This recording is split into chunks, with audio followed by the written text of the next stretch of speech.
Hi, this is Ashwin from CircuitDigest, and in this video I'll show you how you can use a multimeter like this one to check if your diode is working or not. So as you can see, this is a general purpose diode, and before we get on to the multimeter, we should know how to find the anode and the cathode terminals on a diode. As you can see here, this is a simple diode. On every diode you will see a silver color band like this one.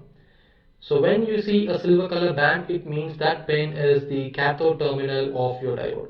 So here this is our cathode terminal and this is our anode terminal. So take your diode, identify the anode and the cathode terminals, and place your black probe on your cathode and the red probe on your anode.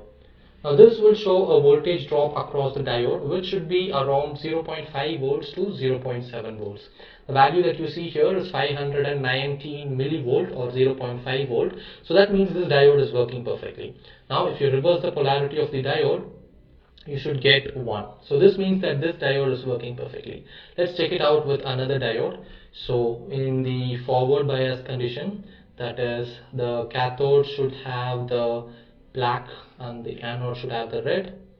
You can see that there's a voltage drop of 0.56.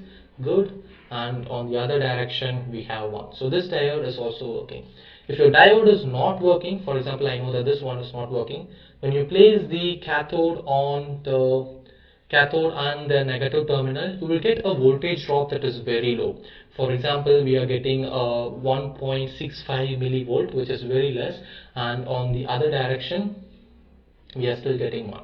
So this diode has a very low voltage drop, probably it is slightly damaged. So this is how you can figure out if your diode is working or not using a simple multimeter like this one. Thanks for watching, have a nice day, bye bye.